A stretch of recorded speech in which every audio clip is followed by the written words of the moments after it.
The Ice Pick Surgeon. Murder, fraud, sabotage, piracy, and other dastardly deeds perpetrated in the name of science. Book by Sam Kian. Introduction. आमतौर पर society scientists को अच्छे लोग मानती है।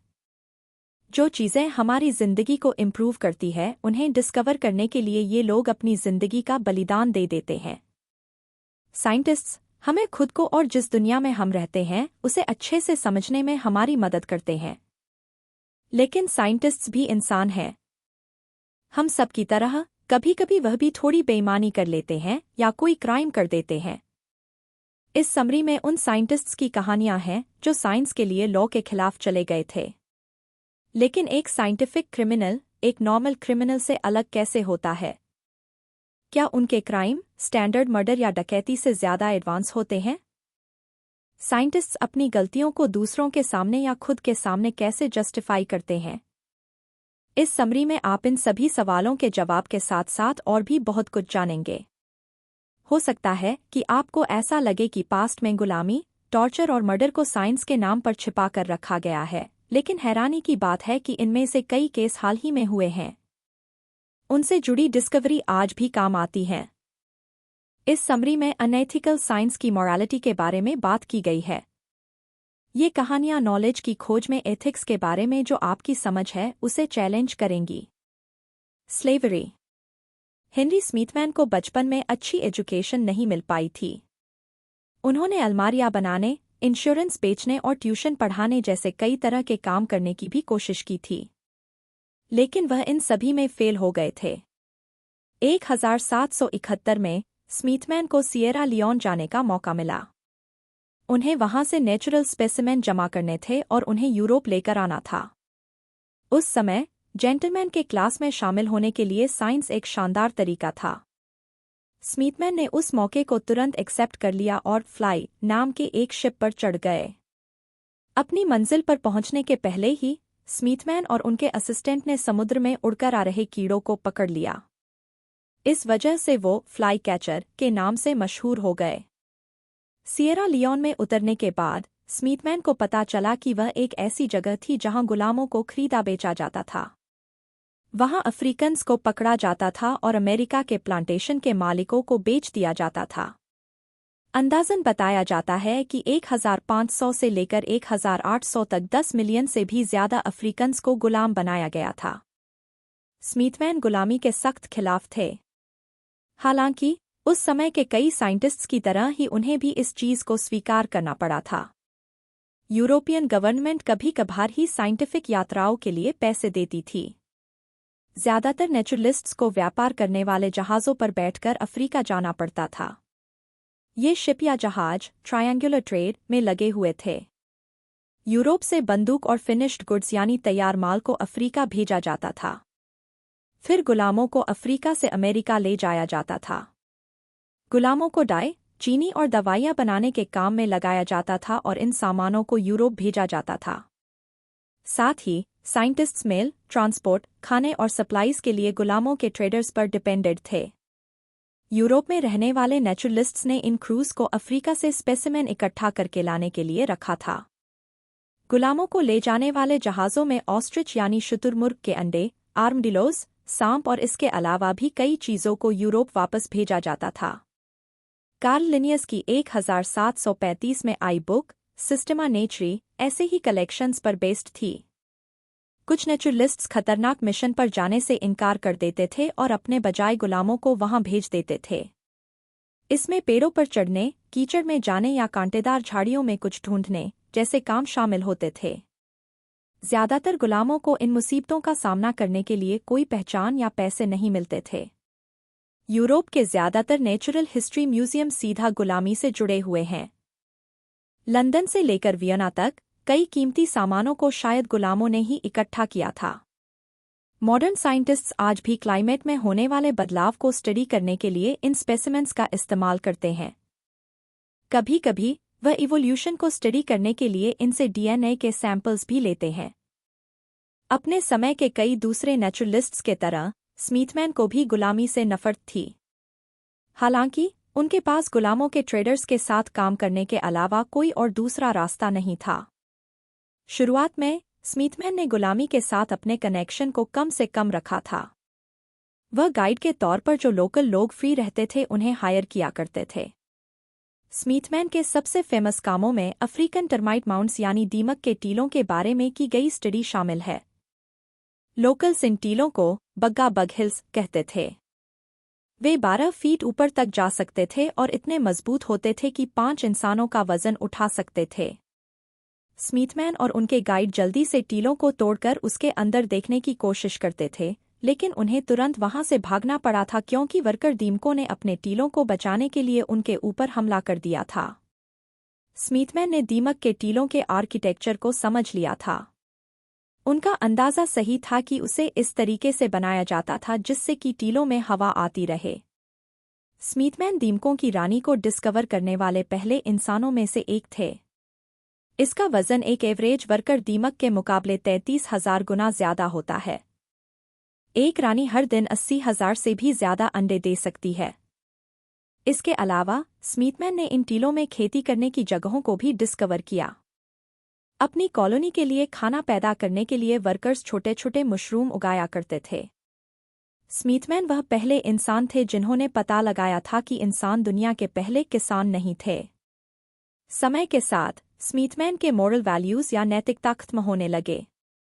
उनके आसपास सिर्फ वहां के अफ्रीकन गाइड्स थे और उन्हें सिएरा लियोन में अकेलापन महसूस होने लगा था।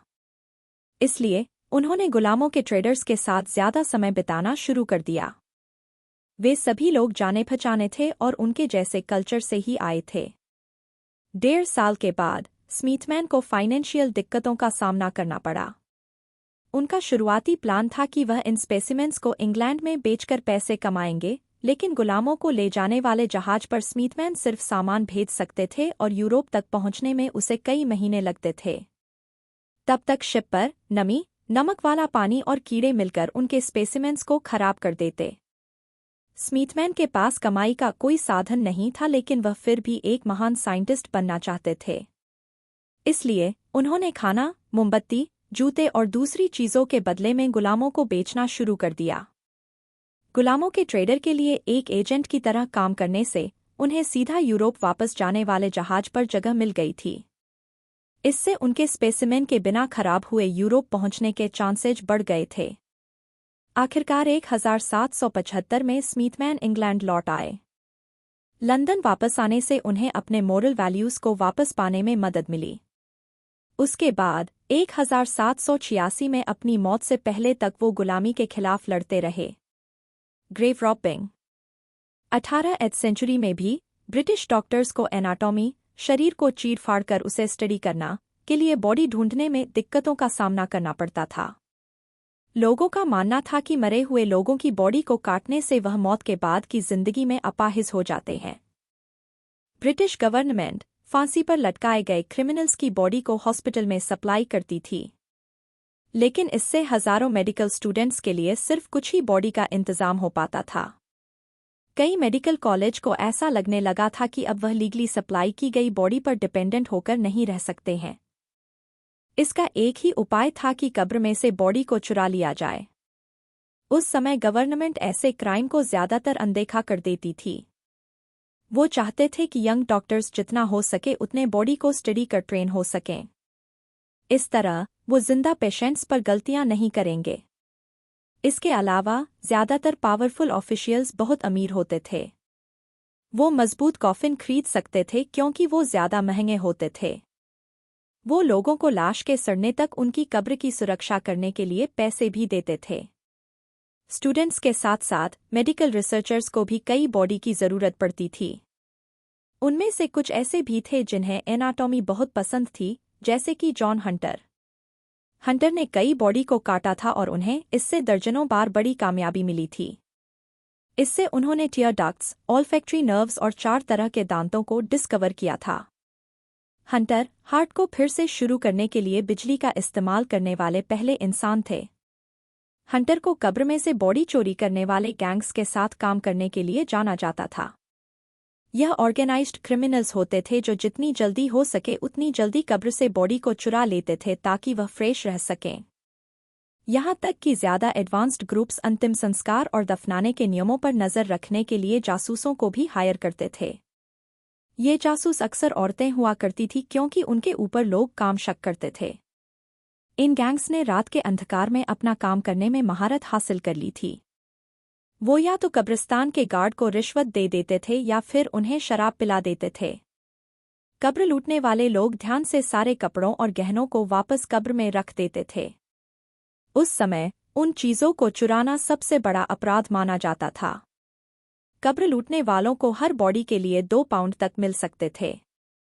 उस समय में ये फसल काटने के मौसम में खेत में काम करने वाले एक मजदूर की पूरी कमाई से ज़्यादा होता था। प्रेग्नेंट औरतों के जैसी स्पेशल बॉडीज़ के लिए उन्हें 20 पाउंड तक मिल सकते थे। अकेले हंटर की डिमांड ने ही चुराई हुई बॉडी के मार्केट को बहुत बड़ा बना दिया था। उनके समय में कब्र में से बॉडी चुराने की एक इंडस्ट्री बन गई थी। 1810 के आने तक दाम बढ़कर हर एडल्ट बॉडी के लिए 16 पाउंड तक हो गया था। हालांकि हंटर के क्राइम ने मेडिसिन में एक नए तरीके को भी इंट्रोड्यूस करवाया था। बायोलॉजी अब एक्सपेरिमेंट और ऑब्जर्वेशन पर बेस्ड साइंस बन गई थी। हंटर ने एडवर्ड जेनर और जेम्स पार्किंसन जैसे महान डॉक्टर्स को भी इंस्पायर किया था। हालांकि हंटर की लेगेसी ने और ज़्यादा हिम्मत रखने वाले क्रिमिनल्स को भी इंस्पायर किया। विलियम हेयर और विलियम बर्क के केस को ही देख लीजिए। हेयर के पास एक बोर्डिंग हाउस था और बर्क उसका पड़ोसी था। नवंबर 1827 में एक दिन हेयर के बोर्डिंग हाउस में रहने वाला डोनाल्ड नाम का किराएदार मर गया था। उस आदमी की बॉडी को दफनाने के बजाय हेयर ने बर्क को कॉल किया और उस बॉडी को बेचने का सुझाव दिया। वह उस बॉडी को एक फेमस एनाटॉमिस्ट के पास ले गए जिनका नाम रॉबर्ट नॉक्स था। नॉक्स ने उनसे कुछ नहीं पूछा और उन्हें इस बॉडी के लिए 7 पाउंड और 10 शिलिंग्स ऑफर किए। यह उस समय के हिसाब से बहुत बड़ी रकम थी। हेयर को तब अपनी किस्मत पर भरोसा ही नहीं हो रहा था जब जोसेफ नाम के एक और किराएदार को भी जानलेवा बुखार हो गया।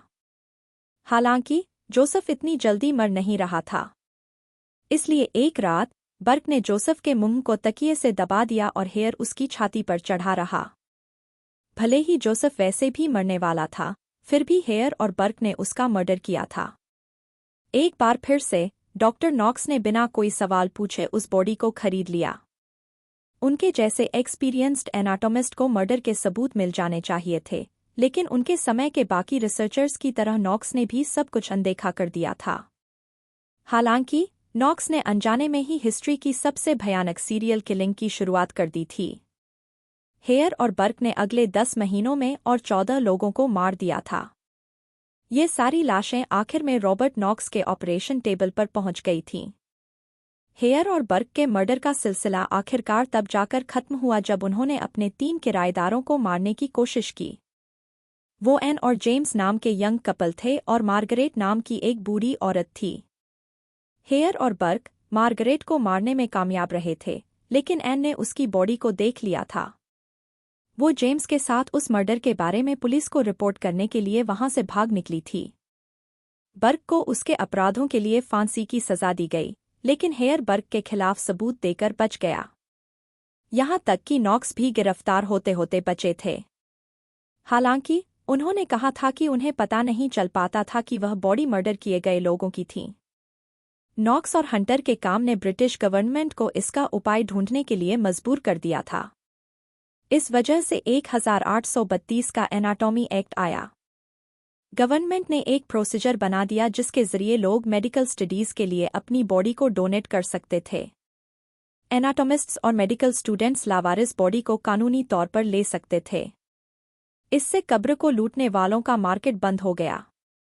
सैबोटेज 1872 में ओथनील मार्श और चार्ल्स कोप के द्वारा लीड की गई टीम व्योमिंग को एक्सप्लोर कर रही थी।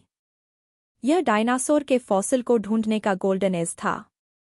दोनों साइंटिस्ट अपने फील्ड में लीडर्स थे और एक दूसरे के दुश्मन भी। वो एक दूसरे से पहले अगली बड़ी डिस्कवरी करने की होड़ में लगे रहते थे।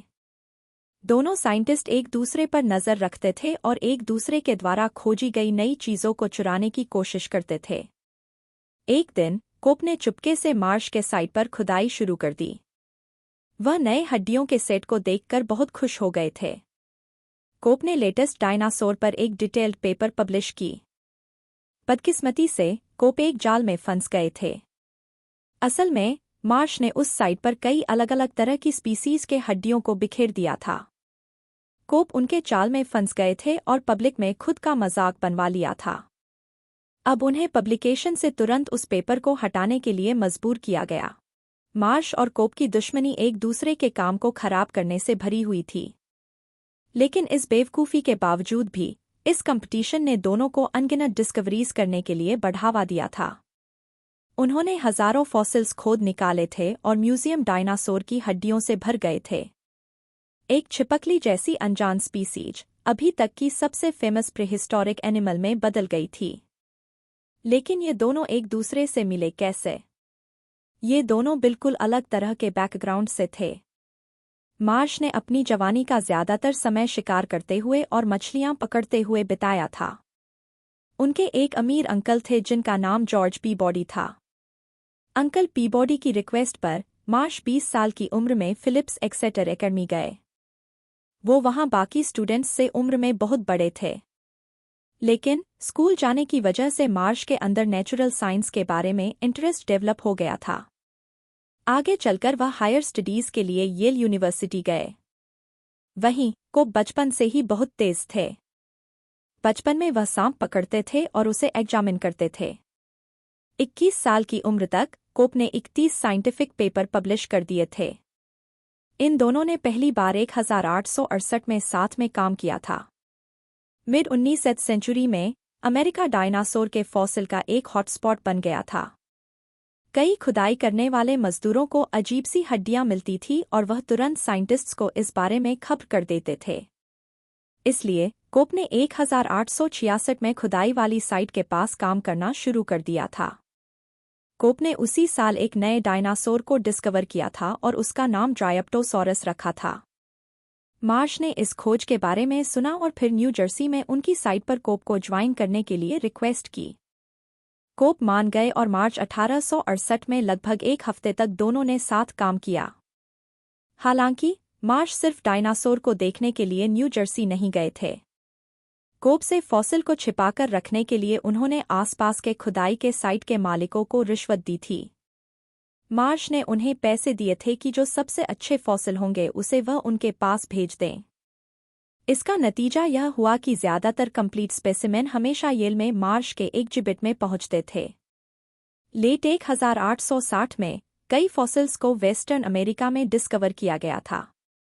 मार्श ने 1870 में वहां ट्रैवल किया और नेब्रास्का से लेकर कंसास तक फॉसिल्स खोदकर निकलने लगे। उन्हें सिर्फ डायनासोर नहीं मिले बल्कि बहुत बड़े ऊंट, घोड़े और मैमथ भी मिले। मार्श ने इतने ज्यादा फॉसिल ढूंढ लिए थे जिनसे ट्रेन के कई डब्बों को भरा जा सकता था। उनकी खोजी हुई चीजों को येल वापस भेज दिया गया। कोप 1872 में मार्श को फॉलो करते हुए वेस्ट पहुंचे। उन्हें भी बराबर सक्सेस मिली और उन्होंने सिर्फ 2 दिन में 10 नई स्पीसीज को डिस्कवर कर लिया था। कोप अकेले सिर्फ 1872 में 56 पेपर पब्लिश करके तुरंत मार्श की अचीवमेंट्स से आगे निकल गए थे। मार्श और कोप की दुश्मनी तब शुरू हुई जब एक बार मार्श की शिपमेंट गलती से कोप के पास चली गई थी। कोप ने ज्यादातर फॉसिल्स वापस कर दिए लेकिन उन्होंने सबसे कीमती स्पेसिमेन को अपने पास रख लिया। बदले में मार्श ने अपने पैसों का इस्तेमाल करके अमेरिकन फिलोसॉफिकल सोसाइटी को इन्फ्लुएंस किया। उन्होंने कोप के नए पेपर को पब्लिश करने पर रोक लगा दी थी। इसके जवाब में कोप ने अपना खुद का जर्नल शुरू किया जिसका नाम था द अमेरिकन नेचुरलिस्ट। अब वह जो चाहे बोल सकते थे। उन्होंने अपने नए प्लेटफॉर्म का इस्तेमाल मार्श पर पर्सनल अटैक करने के लिए किया। कोप ने मार्श पर इल्जाम लगाया कि उन्होंने उनके असिस्टेंट के किए हुए कामों को चुराया है। इन दोनों की दुश्मनी बढ़कर उनके टीम तक भी पहुंच गई थी। इन दुश्मनों के ग्रुप्स ने एक दूसरे की खुदाई की जगहों पर हमला करना शुरू कर दिया। दूसरे ग्रुप को वहां खुदाई करने से रोकने के लिए वो उन साइट को पत्थरों या डायनामाइट से भर देते थे। इन दिक्कतों के बावजूद भी इस दुश्मनी से कई फायदे हुए। मार्श और कोप ने मिलकर अमेरिका को पेलियोंटोलॉजी, जिसका मतलब होता है फॉसिल्स को स्टडी करना, उसमें वर्ल्ड लीडर बना दिया। उस समय में केमिस्ट्री और फिजिक्स जैसे बाकी सारे साइंस में यूरोपियंस सबसे आगे थे। इसके अलावा कोप और मार्श के इन्वेस्टमेंट की बदौलत पेलियोंटोलॉजी एक साइंस की तरह आगे बढ़ा। इन दोनों ने अपने प्रोजेक्ट पर पर्सनल संपत्ति में से भी हजारों डॉलर खर्च किए। उनके पैलियोंटोलॉजिकल काम से दूसरे फील्ड्स में भी लोगों को मदद मिली। एग्जाम्पल के लिए डार्विन की इवोल्यूशन की थ्योरी फॉसिल के रिकॉर्ड पर डिपेंडेंट थी। मार्श ने घोड़ों के इवोल्यूशन को 60 मिलियन सालों से भी ज्यादा पहले तक ट्रैक कर लिया था। उन्हें इवोल्यूशन के अलग अलग स्टेज पर 28 स्पीसीज के फॉसिल मिले थे। उनकी दुश्मनी ने मार्श और कोप की जिंदगी खराब कर दी थी। हालांकि इसने नेचुरल साइंस को बहुत एडवांस बना दिया था। यह कंपटीशन दोनों टीमों को ज्यादा से ज्यादा मेहनत करने के लिए मजबूर कर देती थी। इस पीरियड में ट्राइसेराटॉप्स, ब्रोंटोसॉरस और स्टेगोसॉरस जैसे डायनासोर पाए गए। Oath breaking, organic farming, free food और सिगरेट पर लगे बैन में क्या चीज कॉमन है? इन सबकी शुरुआत नाजी मेडिकल साइंटिस्ट्स ने की थी। आमतौर पर हम हिटलर को अच्छी हेल्थ से जोड़कर नहीं देखते हैं। हालांकि नाजी मेडिकल रिसर्चर्स अपने फील्ड में ग्लोबल लीडर्स थे। नाजी को प्यूरिटी यानी शुद्धता में इंटरेस्ट था। वो नेटिव आर्यन जर्मन को बहुत अहमियत देते थे क्योंकि वह ज्यादा प्योर वंश से आते थे।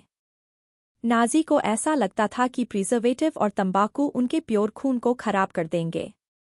जूव और गिप्सीज को जर्मन सोसाइटी में जहर की तरह देखा जाता था।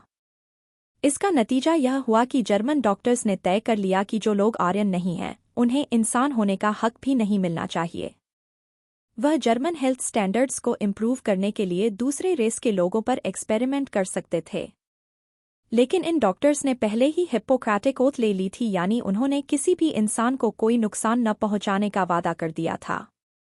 लेकिन नाजी डॉक्टर्स का मानना था कि वह इस कसम को नहीं तोड़ रहे हैं। वो झूठ को इंसान नहीं मानते थे। इन एक्सपेरिमेंट्स में उनका गोल था सोसाइटी में होने वाले नुकसान को कम से कम करना। नाजी के मेडिकल ट्रायल हिस्ट्री के सबसे निर्दयी कामों में से एक माने जाते हैं। टॉक्सिसिटी को स्टडी करने के लिए वह लोगों को जहर लगी हुई गोलियां चलाकर मार देते थे। लोगों के खुले घाव पर मिट्टी या ग्लास को घिसकर चोट के ठीक होने का रेट मापा जाता था। इन एक्सपेरिमेंट्स की वजह से 4 लाख से भी ज्यादा लोग अपंग और घायल हो गए थे। कुछ लोगों पर इनका इतना गहरा मानसिक असर हुआ कि वो जीवन भर इस सदमे से उबर नहीं पाए। इनमें से कुछ स्टडीज इतनी भयानक हैं कि उन्हें हमेशा के लिए अतीत के अंधकार में दफना दिया जाना चाहिए। एग्जाम्पल के लिए, एक नाजी डॉक्टर जोसेफ मेंगेल ने एक बार 2 जुड़वा बच्चों को एक साथ सिल दिया था ताकि वह ये देख सकें कि दोनों जिंदा बच पाते हैं या नहीं। ऐसी स्टडी को मेडिकल रिसर्च कहना भी शर्मनाक होगा। लेकिन कई खोज ऐसी भी हुई हैं जिनमें आज भी जिंदगी बचाने की ताकत है। एग्जाम्पल के लिए, नाजी कुछ कैदियों को हर रोज समुद्र का पानी पीने के लिए मजबूर करते थे। ये कैदी प्यास के कारण इतने बेहाल हो जाते थे कि वह पोंछा लगने के बाद जमीन को चाटने लगते थे। ये क्रूर एक्सपेरिमेंट बस ऐसे ही टॉर्चर करने के लिए नहीं किया जाता था। जर्मन सेलर के जहाज अक्सर रेगिस्तानी आइलैंड के पास खराब हो जाया करते थे। उन ऑफिसर्स के पास कभी कभार ही ताज़ा पानी होता था। इस रिसर्च से पता चला था कि वह कब तक जिंदा रहने की उम्मीद रख सकते हैं। हाइपोथर्मिया, शरीर का तापमान सामान्य शरीर के तापमान से कम होने की स्थिति के बारे में की गई नाजी स्टडीज प्रैक्टिकली और भी ज्यादा काम की थी। इसमें डॉक्टर कैदियों के इंटरनल बॉडी टेम्परेचर को मॉनिटर करते हुए उन्हें मजबूर करके बर्फीले पानी में भेजते थे। वो पेशेंट्स धीरे धीरे जमते रहते थे और दर्द से चीखते चिल्लाते रहते थे क्योंकि वह अपने हाथों और पैरों को हमेशा के लिए खो देते थे। कई तो भीख मांगते थे कि बर्फ में और ज्यादा देर रखने से बेहतर है कि उन्हें गोली मार दी जाए। फिर नाजी डॉक्टर्स उन्हें वहां से बाहर निकालते थे और उनका इलाज करने की कोशिश करते थे। वह उन्हें हीटिंग लैंप, गर्म स्लीपिंग बैग, गर्म ड्रिंक और यहाँ तक कि शराब देकर भी एक्सपेरिमेंट करते थे। ये रिसर्च बहुत डिटेल और गहराई से की गई थी। बेशक इसकी वजह साफ है कि नाजी के बाद किसी ने भी कभी इन स्टडीज को दोबारा रिपीट नहीं किया। एक डॉक्टर ने 1990 में हाइपोथर्मिया की स्टडी की थी। उन्होंने कहा था कि बॉडी के कोर टेम्परेचर को 93 डिग्री फ़ारेनहाइट से नीचे ले जाना निर्देता है। नाज़ी कैदियों को तब तक बर्फ में रखते थे जब तक उनका बॉडी टेम्परेचर 80 डिग्री फ़ारेनहाइट से कम नहीं हो जाता था। इसलिए जब एक पेशेंट एक्सट्रीम हाइपोथर्मिया का सामना कर रहा होता है तब हम सिर्फ नाज़ी डेटा पर निर्भर होकर रह सकते हैं। इनमें से कई डिस्कवरीज कॉमन मेडिकल आइडिया से अलग थी। एग्जाम्पल के लिए हाइपोथर्मिया के पेशेंट्स को डॉक्टर कंबल से धीरे धीरे गर्म करते हैं। ऐसा शॉक या इंटरनल ब्लीडिंग से बचने के लिए किया जाता है। नाज़ी डॉक्टर्स ने पता लगाया था कि तुरंत गर्म पानी में पेशेंट को रखने से उसके जिंदा बचने का चांस बढ़ जाता है। तो हमें कौन से मेथड का इस्तेमाल करना चाहिए? क्या थ्योरी के हिसाब से बनाया गया एथिकल मेथड बेहतर है या क्या हमें नाज़ी टेक्निक का इस्तेमाल करना चाहिए जिसे लोगों को टॉर्चर करके डिस्कवर किया गया था? कई लोगों का मानना है कि नाज़ी के अनएथिकल रिसर्च से हुई खोजों को दफन करके हमें आगे ऐसे रिसर्च दोबारा होने से रोकना चाहिए। वहीं दूसरों का कहना है कि ऐसा करने से इसमें जो विक्टिम मारे गए उनका मरना ज़ाया हो जाएगा। अगर इस डेटा को अभी भी लोगों की जिंदगी बचाने के लिए इस्तेमाल किया जाए तो हम उनके झेले हुए दर्द का सम्मान कर सकते हैं। वर्ल्ड वॉर 2 के बाद 16 नाज़ी डॉक्टर्स पर जंग में किए गए उनके अपराधों के लिए मुकदमा चलाया गया था। इनमें से 7 को उनके अपराध के लिए फांसी की सजा दी गई थी। साथ ही अमेरिकन डॉक्टर्स ने नया गाइडलाइन बनाया था जिसे न्यूरेमबर्ग कोड कहा जाता है। न्यूरेमबर्ग कोड ने हिप्पोक्रेटिक ओथ से जुड़े सभी कन्फ्यूजन को खत्म कर दिया था। यह पेशेंट्स के अधिकार पर फोकस करता है। न्यूरेमबर्ग कोड में कहा गया है कि पेशेंट पर एक्सपेरिमेंट करने के लिए पहले उनकी इजाज़त लेनी होगी, नहीं तो वह रिसर्च अनएथिकल कहलाएगी। इसके अलावा डॉक्टर्स इंसानों पर ट्रायल सिर्फ तभी कर सकते हैं जब वो बहुत ज़रूरी हो। एम्बिशन 1935 में येल यूनिवर्सिटी के साइंटिस्ट्स ने 2 चिंपैंजी पर एक्सपेरिमेंट किया। उनमें से लूसी शांत थी जो स्ट्रेटेजिक प्रॉब्लम्स को तुरंत सॉल्व कर सकती थी। वहीं बेकी की मेमोरी और प्रॉब्लम को सॉल्व करने की स्किल कमज़ोर थी। किसी टास्क में फेल होने के बाद वह चिल्लाती थी और चीज़ों को तोड़ने फोड़ने लगती थी। फिर साइंटिस्ट्स ने उनके ब्रेन पर सर्जरी की। बेकी और लूसी दोनों के ब्रेन के फ्रंटल लोब हटा दिए गए। इससे उनकी मेमोरी और इंटेलिजेंस दोनों ही खराब हो गई। हालांकि इस सर्जरी ने बेकी की पर्सनैलिटी को ठीक कर दिया था। अब वह खुश और शांत रहने लगी थी। वहीं लूसी ज्यादा गुस्सैल और अनस्टेबल हो गई थी। उस समय सभी बड़े वेस्टर्न शहरों में एक पागल खाना होता था।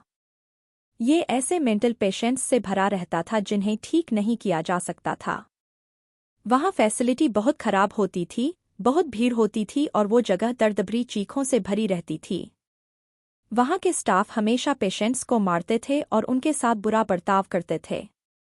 चिंपैंजी एक्सपेरिमेंट में ईगास मोनिज नाम के एक पोर्चुगीज न्यूरोलॉजिस्ट को बहुत इंटरेस्ट आया। उन्हें यह यूरोप के पागल खाने के लिए एक सॉल्यूशन की तरह लगा। अगर मेंटल बीमारियों को ब्रेन सर्जरी के जरिए ठीक किया जा सके तो कैसा रहेगा? ईगास ने तुरंत पेशेंट्स पर एक्सपेरिमेंट करना शुरू कर दिया। उन्होंने यूकोटॉमी नाम की एक नई टेक्निक को डेवलप करके साइकोसर्जरी का फील्ड बनाया। इसमें ईगास स्कल में 2 छेद किए और फ्रंटल लोब में छेद बनाने के लिए एक तार के लूप का इस्तेमाल किया। 1936 तक ईगास ने इतने पेशेंट्स पर एक्सपेरिमेंट कर लिया था कि वह ल्यूकोटॉमी के ऊपर एक बुक पब्लिश कर सकते थे। उन्होंने दावा किया था कि इसमें 3 में से 1 पेशेंट ठीक हो जाता था और बाकियों के सिम्पटम कम हो जाते थे। मॉडर्न स्टैंडर्ड्स के हिसाब से यह बहुत अच्छा रिजल्ट नहीं था। लेकिन ईगास के समय में मेंटल बीमारियों के ठीक ना होने का चांस 100% हुआ करता था। अगर यह सच है तो उनके रिजल्ट्स रिवॉल्यूशनरी थे। इस समय में ईगास 60 साल के थे। वह ऑपरेशन करने के लिए ज़्यादा दूर तक ट्रैवल नहीं कर सकते थे या रेगुलरली ऑपरेट भी नहीं कर सकते थे, लेकिन उनकी बुक्स से कई लोग इंस्पायर हुए थे। इनमें से सबसे नोटेबल एक अमेरिकन डॉक्टर थे जिनका नाम वॉल्टर फ्रीमैन था। फ्रीमैन 2 जॉब कर रहे थे। एक तो वो जॉर्ज वॉशिंगटन यूनिवर्सिटी में लेक्चरर थे। वह अपने एक्साइटिंग लेक्चर्स के लिए फेमस थे। सैटरडे मॉर्निंग में भी उनका क्लासरूम भरा रहता था। अपने स्टूडेंट्स को प्रैक्टिकल नॉलेज देने के लिए वह अपने लेक्चर्स में पेशेंट्स को लेकर आते थे। उनके काम के कारण लोगों पर जो असर होता था, इस वजह से वो अपने काम को बहुत पसंद करते थे। लेकिन फ्रीमैन की दूसरी जॉब उन्हें डिप्रेस कर देती थी। वह पास के एक पागलखाने में मदद करने जाते थे लेकिन किसी भी पेशेंट का असरदार तरीके से इलाज नहीं कर पाते थे। ये देखकर कि किसी इंसान का पोटेंशियल किस तरह बर्बाद हो रहा है, उन्हें बहुत दुख होता था। ईगास की बुक से फ्रीमैन को उम्मीद मिली। उन्होंने जेम्स वॉट्स नाम के एक सर्जन के साथ टीम बनाई और ल्यूकोटॉमी परफॉर्म करने लगे।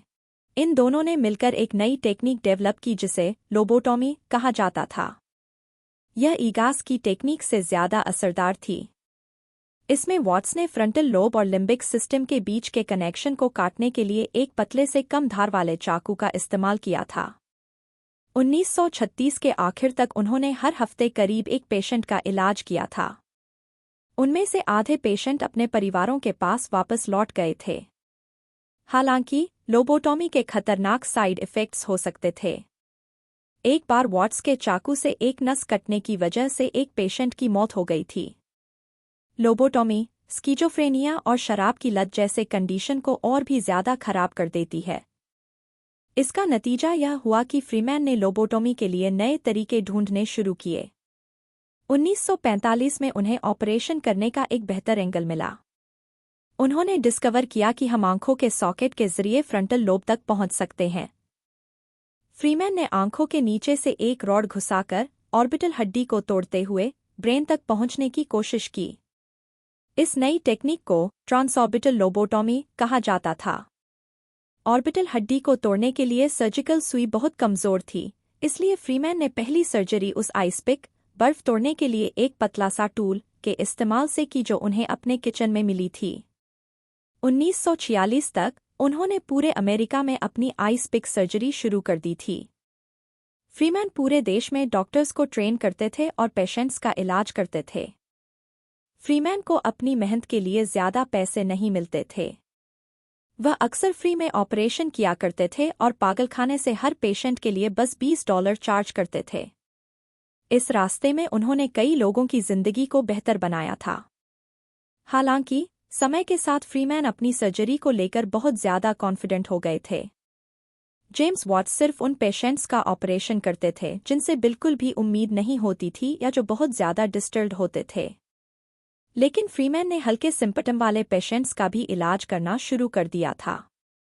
अक्सर ऐसे लोग पागल खाने जाए बिना ही नॉर्मल जिंदगी जी सकते थे। आगे के सालों में फ्रीमैन ने बच्चों का भी ऑपरेशन करना शुरू कर दिया था। शुक्र है कि फ्रीमैन को बहुत ज्यादा नुकसान पहुंचाने से पहले रोक दिया गया था। उन्हें किसी एथिक्स कमिटी या दूसरे डॉक्टर्स ने नहीं रोका था, बल्कि साइकोसर्जरी की पूरी फील्ड को क्लोरप्रोमेज़िन नाम की एक दवाई ने खत्म कर दिया था। शुरुआत में फ्रेंच डॉक्टर्स शॉक का इलाज करने के लिए इस दवाई का इस्तेमाल करते थे, लेकिन 1950 तक यह पागलखाने में शानदार रिजल्ट्स प्रोड्यूस कर रहा था। जो लोग पूरी तरह अपना होश खो चुके थे वह इससे शांत हो जाते थे और बातचीत कर पाते थे। क्लोरप्रोमेज़िन को केमिकल लोबोटॉमी के नाम से जाना जाने लगा था। लोग नेचुरली आइस पिक लोबोटॉमी के बजाय दवा लेना चुनते थे। अब उन्होंने फ्रीमैन के पास जाना बंद कर दिया था।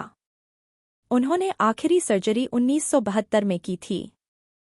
फ्रीमैन ने एक ऑपरेशन के दौरान गलती से एक नस काट दी थी जिसकी वजह से उस पेशेंट की मौत हो गई थी। उस घटना के कुछ समय बाद ही उनसे ऑपरेशन करने के अधिकार को छीन लिया गया था। टॉर्चर। हेनरी मरे 1910 में हार्वर्ड के सबसे होनहार स्टूडेंट में से एक थे। उन्होंने बायोकेमिस्ट्री में पीएचडी भी की थी। हालांकि मरे 1923 तक साइंस के उस एरिया में नहीं आव थे जिसके लिए उन्हें जाना जाता है। 30 की उम्र में मरे को एक फेमस साइकोएनालिस्ट कार्ल जंग द्वारा लिखी एक बुक मिली। इस बुक ने मरे को साइकोलॉजी पढ़ने के लिए इंस्पायर किया। उस समय माइंड के बारे में पढ़ने के सिर्फ 2 तरीके थे। कार्ल जंग जैसे साइकोएनालिस्ट सबकॉन्शियस माइंड में बहुत ज्यादा इंटरेस्टेड थे। वह पेशेंट्स के साथ की गई बातचीत के बेसिस पर माइंड की थ्योरीज बनाते थे। दूसरे ग्रुप का कहना था कि साइकोएनालिस्ट साइंटिफिक नहीं थे। उन्होंने अपने रिसर्च को बायोलॉजी के हिसाब से बनाया। ये साइकोलॉजिस्ट सेंसरी और नर्वस सिस्टम के मैप बनाते थे। वह अलग अलग हालातों में इंसानों और जानवरों के रिएक्शन को मेजर करते थे। मरे को अलग अलग पर्सनैलिटी दिलचस्प लगती थी, लेकिन वो साइंटिफिक डेटा की वैल्यू को समझते थे। मरे ने साइंटिफिक और साइकोएनालिटिक दोनों तरीके के एलिमेंट्स को लिया था। जिंदगी में आगे चलकर वह जंग को अपना रोल मॉडल नहीं मानते थे। अब उनका मानना था कि हरमन मेलविल, जो मोबी डिक के ऑथर थे, वह इंसानों के माइंड को सबसे अच्छी तरह समझते थे। मरे के इस अप्रोच की वजह से साइकोलॉजी के दोनों ही एरिया में उन्हें पसंद नहीं किया जाता था। किस्मत से वह इतने अमीर थे कि अपने फील्ड में किसी सपोर्ट के बिना भी रिसर्च कर सकते थे। मरे ने हार्वर्ड में प्रोफेसर बनने के लिए अपने कनेक्शन का इस्तेमाल किया। वह हार्वर्ड साइकोलॉजी क्लिनिक चलाते थे, जिसके दरवाजे पर उन्होंने एक व्हाइट व्हेल की ड्राइंग बनाई थी। वर्ल्ड वॉर 2 के दौरान मरे को ओएसिस के साथ काम करने का मौका मिला। यह ऑर्गेनाइजेशन आगे चलकर CIA बनने वाली थी, जो अमेरिका की प्राइमरी इंटेलिजेंस एजेंसी है।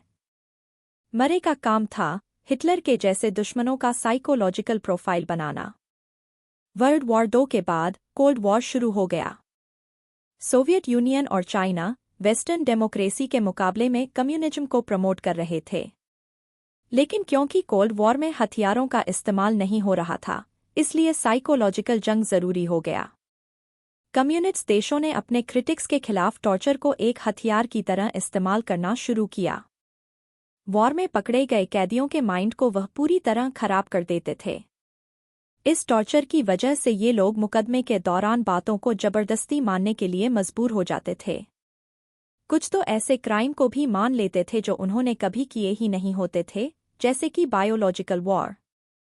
इस टॉर्चर की शुरुआत छोटी एब्यूज से होती थी, जैसे कि उन्हें सोने न देना। फिर कम्युनिस्ट्स उन कैदियों को मारते थे और उन्हें भारी वजन के नीचे कुचल देते थे।